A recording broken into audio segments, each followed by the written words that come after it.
Hello everyone. अभी हम करेंगे पार्ट नंबर 16। पार्ट नंबर 16, ठीक है। पार्ट नंबर 16 का नाम है चंद्र बिंदु। बिंदु, ठीक है। ध्यान से देखना है कि कौन सी मात्रा कहाँ पर लगती है, ठीक है। की मात्रा,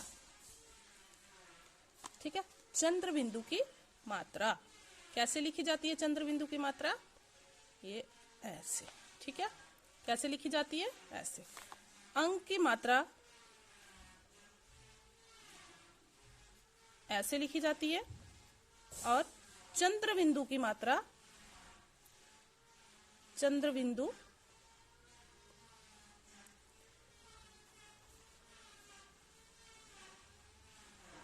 ऐसे, ठीक है। अंक की मात्रा में और चंद्र बिंदु की मात्रा में अंतर है, ठीक है।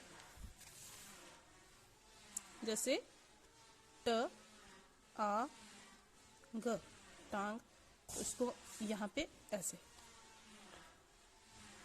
टांग नहीं लिखा जाए, इसको ऐसे नहीं लिखा जाता, इसको ऐसे लिखा जाता है। ये सही है, ठीक है। ठीक, तो अभी हम करेंगे चंद्र बिंदु की मात्रा जो है, चंद्र बिंदु की मात्रा वाले शब्द, ठीक है। चंद्र बिंदु की मात्रा वाले शब्द करेंगे। जैसे हम लिखते हैं, हम हाँ लिखते हैं, हाँ, तो उसको हम ऐसे भी नहीं लिखते, हा भी नहीं लिखते, ऐसे भी नहीं लिखते, हम लिखते हैं ऐसे। तो ये कौन सी मात्रा है? हाँ, ठीक है। हम मुंह लिखते हैं, मुंह, हम ऐसे भी नहीं लिखते उसको, ठीक है। ऐसे भी नहीं लिखते, हम लिखते हैं इसको। तो इसको कौन सी मात्रा बोलते हैं? चंद्र बिंदु की मात्रा। प आ चंद्र बिंदु की मात्रा। 5 कांटा, ठीक है। जैसे हम लिखते हैं, ये हो गया पूछ, ये हो गया पूंछ। पूंछ, पूंछ कैसे लिखा जाता है? चंद्र बिंदु की मात्रा को लगाकर, मूछ, ठीक है। आंत, सांस, ये कौन से शब्द हैं? ये हैं चंद्र बिंदु की मात्रा वाले शब्द। जैसे हम लिखते हैं खा सी, तो इसका उच्चारण कैसे किया जाएगा? खा सी, खांसी, ठीक है। अगर हम इनको जोड़ेंगे, खा चंद्र बिंदु की मात्रा सी, तो क्या बनेगा? खांसी। कैसे उच्चारण किया जाता है इसका? खांसी। जैसे का प्लस चंद्र बिंदु च, तो इसका उच्चारण का च, ठीक है। और जैसे हम केवल लिखते हैं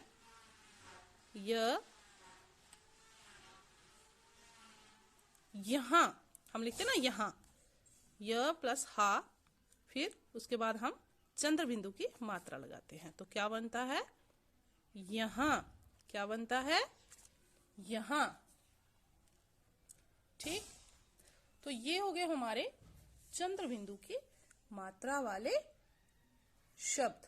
और चंद्र बिंदु की मात्रा को जोड़कर शब्द कैसे बनाए जाते हैं, ठीक। तो अभी हम करेंगे पाठ। पहले पाठ का अध्ययन करते हैं। चंदा माँ, माँ माँ के साथ गांव गई। ठीक है, चंदा जो है वो अपनी माँ के साथ गांव में गई। उसका गांव झांसी के निकट है। उसका गांव कहाँ है? उसका किसका? किसका गांव? चंदा का। चंदा के बारे में बात हो रही है ना, तो चंदा का गांव कहाँ है?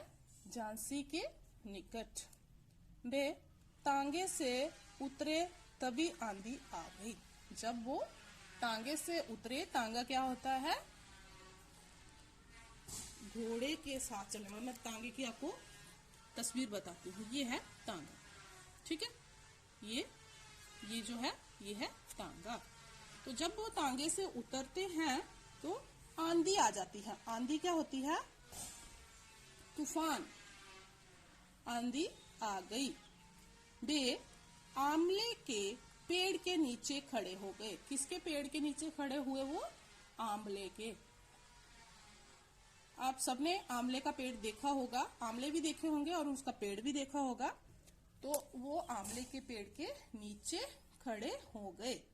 ठीक है। समीप ही एक कुआं था। समीप होता है पास में, ठीक है, निकट भी पास होता है और समीप भी पास होता है। पास ही एक कुआं था, वहां एक ऊंट खड़ा था। क्या खड़ा था वहां पे? ऊंट। ऊंट आप सबने देखा होगा, कई बार जो चिड़ियाघर गया होगा उसने देखा होगा।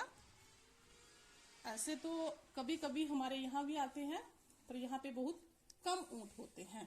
तो जो ऊंट होता है उसको रेगिस्तान का जहाज भी कहा जाता है। ज्यादा रेगिस्तान में ही मिलते हैं। चिड़ियाघर में ऊंट दिखाई देते हैं। मैं दिखाती हूँ आपको तस्वीर में। ये है ऊंट, ठीक है, ये जो है ये क्या है? ऊंट। तो जो ऊंट है वो कहाँ खड़ा था? कुएं के पास। तभी वहां एक सांप आ गया। क्या हुआ वहां पे? एक सांप आ गया। तो सांप को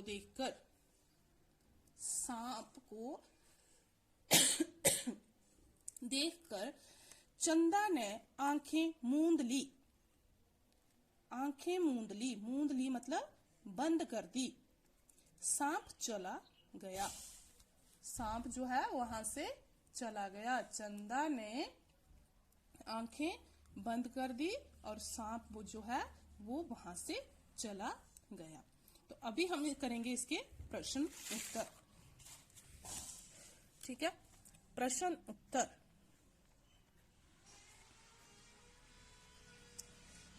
प्रश्न उत्तर। पहला प्रश्न है प्रश्न नंबर 1। प्रश्न नंबर 1 है, चंदा किसके साथ गांव गई? चंदा किसके साथ गांव गई? तो पाठ के अनुसार चंदा किसके साथ गांव गई थी? चंदा माँ के साथ गांव गई। किसके साथ गांव गई? माँ के साथ। चंदा माँ के साथ गांव गई। प्रश्न नंबर 2 है, चंदा का गांव कहाँ है? चंदा का गांव कहाँ है? तो कहाँ है चंदा का गांव? चंदा का गांव झांसी के निकट है। निकट क्या होता है? पास। प्रश्न नंबर 3 है। प्रश्न नंबर 3 है कि आंधी आने पर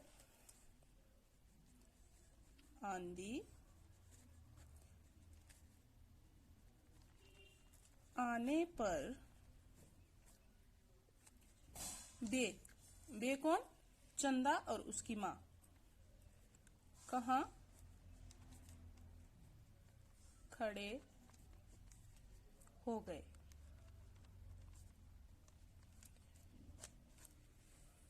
तो वो कहाँ खड़े हुए थे चंदा और उसकी माँ? उत्तर है आंवले के पेड़ के नीचे। कहाँ खड़े हुए थे? आंधी आने पर वे आंवले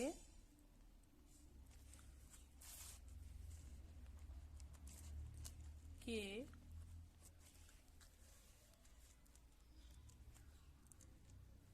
पेड़ के नीचे खड़े हो गए। तो कहाँ खड़े हुए थे? आंवले के पेड़ के नीचे। कौन? चंदा और उसकी माँ कहाँ खड़े हुए थे? आंवले के पेड़ के नीचे। नेक्स्ट प्रश्न है हमारा प्रश्न नंबर 4। ऊंट कहाँ खड़ा था? तो ऊंट कहाँ खड़ा था? ऊंट कुएं के पास खड़ा था। कहाँ खड़ा था? कुएं के पास। उत्तर है प्रश्न है प्रश्न नंबर 5। ठीक है। चंदा ने आंखें क्यों मूंद ली? क्यों मूंदी थी उसने आंखें? क्योंकि उसने सांप को देखा था। तो उत्तर है सांप को देखकर चंदा ने आंखें मूंद ली। क्यों मूंदी उसने आंखें? क्योंकि उसने सांप को देखा। ठीक है। अभी हम करेंगे शब्दार्थ।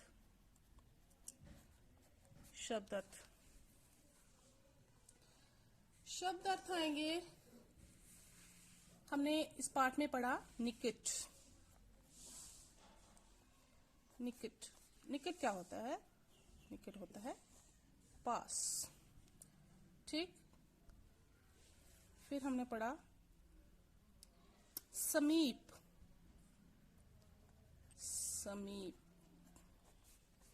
समीप भी होता है पास या निकट। ठीक।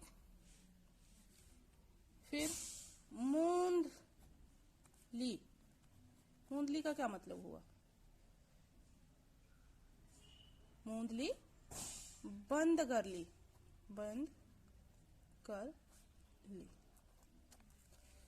ठीक है। ये रहे हमारे शब्दार्थ। आंधी है। आंधी का अर्थ होता है तूफान। ठीक है। तेज हवा का चलना। ठीक है। तो इसके हम सही गलत करें। रिक्त स्थान कर लेते हैं पहले। रिक्त स्थान। चंदा किसके साथ गांव गई? किसके साथ गई? अपनी माँ के साथ। किसके साथ गई गांव में? माँ के साथ। ठीक। दिन छिप गया, डैश निकल आया। तो क्या निकला? चांद। ठीक है। जब सूरज छिप जाता है, सूरज अस्त हो जाता है, तो क्या निकलता है? चांद निकलता है। ठीक।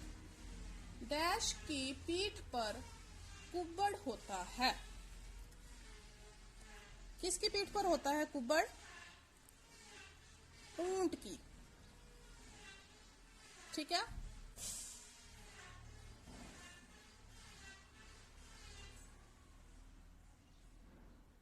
फिर डैश से बचकर रहना चाहिए। किससे बचकर रहना चाहिए? सांप से। ठीक है। डैश से बचकर रहना चाहिए। पहनकर बाजार जाओ। डैश पहनकर बाजार जाओ। अंगूठी। क्या पहनकर जाओ बाजार? अंगूठी पहनकर बाजार जाओ। क्या पहनकर जाओ? अंगूठी। ठीक है। ध्यान से आपने देख लेना है अंगूठी कैसे लिखते हैं। इस बार आपको शब्द लिखते समय मात्राओं का पूरा ध्यान रखना है, क्योंकि ये जो पाठ हैं ये मात्राओं पर ही आधारित हैं। तो इसलिए आपको मात्राओं का पूरा ध्यान रखना है।